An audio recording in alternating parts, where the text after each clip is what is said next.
Galit na galit daw si Pangulong Bongbong Marcos sa epekto sa mga Pilipino ng naungkat na korupsyon sa mga flood control project.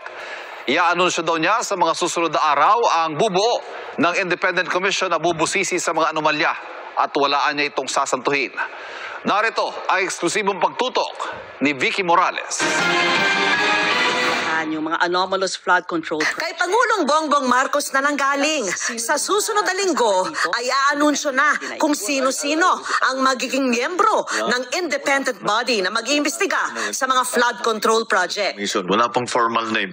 Pero yun ang binubuo namin. Independent Commission para imbestigahan. Ito nga ang mga lumalabas na anomalya sa mga flood control project. Yung mga personalities, ayoko namang maunahan ang actual na announcement dahil hindi pa solid talaga. Pero malapit na. Pero 3 ang magiging miyembro ng komisyon. At ayon sa Pangulo sa aking eksklusibong one-on-one interview nung Sabado, wala sa mga ito ang magmumula sa gobyerno. Paano sila maiba po sa mga existing agency like COA, Ombudsman? They're completely separate from government. But how powerful will they be? We will give them all the powers that are necessary for them to come to a conclusion, to come to some findings, para meron naman, alam natin kung ano yung nangyari. At Hindi man ibinunyag sa ngayon kung sino-sino ang mga ito, nagbigay ng mga clue ang Pangulo. Kailangan daw na mayroong abogado o isang justice. Kailangan din daw ng investigador at forensic accountant. How powerful will this body be?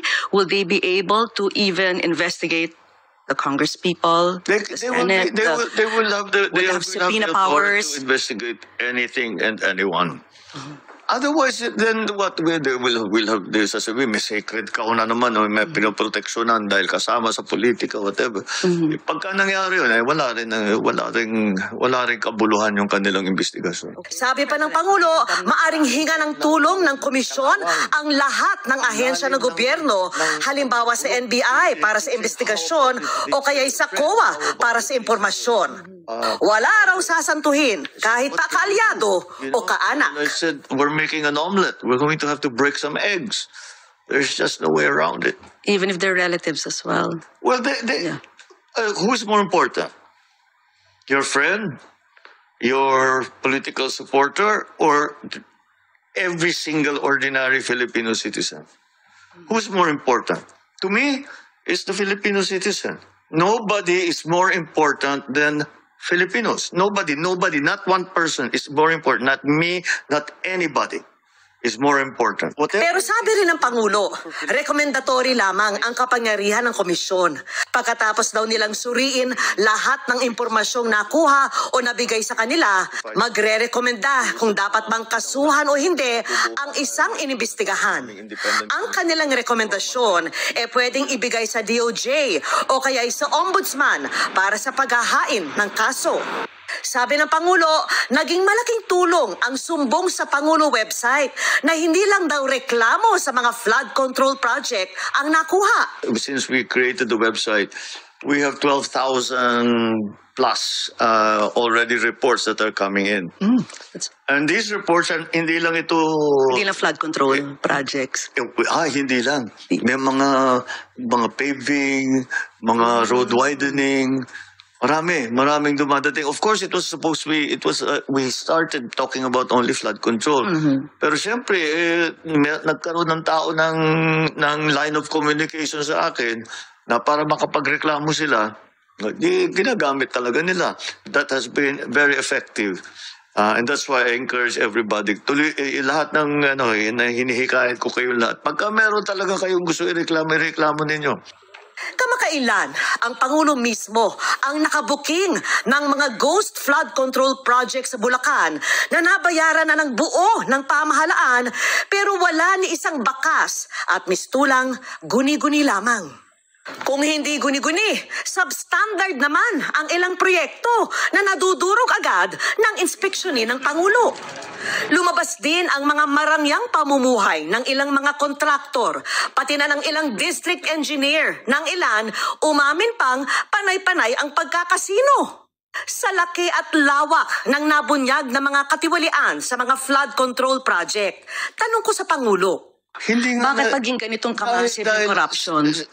Nung Ako governor, hindi ganito. At bukod pa sa laki ng halaga ng nakukuha ng kung sino-sino na tao na wala namang karapatan na bulsahin ang pera na yan, bukod pa ron ay hindi nila tinatago.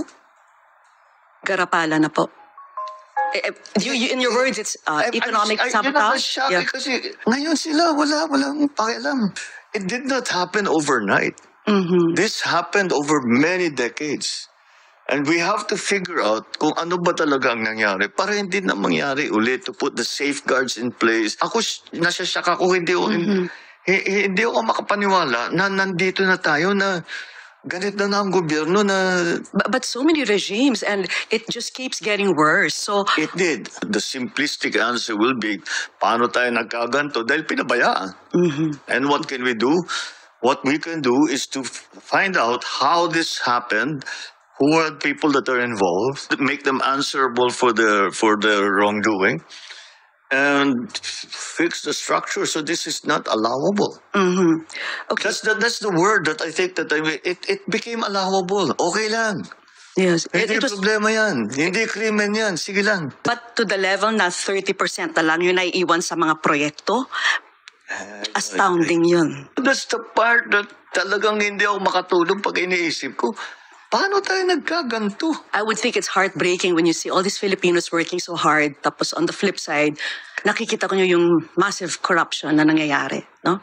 I mean, No, I'm not disheartened. I'm not disappointed. I get very, very angry. How can you do this to people that have worked every day of their lives? Walang ginawa ito kundi magtrabaho. Nagsakripisyo ng mahirap. For very little. Kukunin nyo pa sa kanila yon para bumili ng Rolls Royce.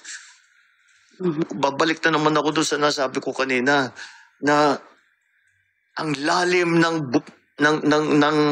kalawang, ang lalim ng Yes. ng bulok. you're teary-eyed. Yes, because I'm very upset. No, because I see people having a hard time. And and they don't deserve it. Mabuti ba kung masamang tao yan? Dapat parusahan. Hindi naman eh. Ba't mo paparusahan? Para magpayaman ka? That makes no sense to me. Do you ever regret being president? No. Not for You didn't one, even pause to think. not for one moment. Why? Because I am given the opportunity to the privilege, the opportunity and the chance to actually do something. All of the things that I complained about all my life, now I can do something about them. And that is the greatest privilege that anyone can be granted. So no, I don't regret.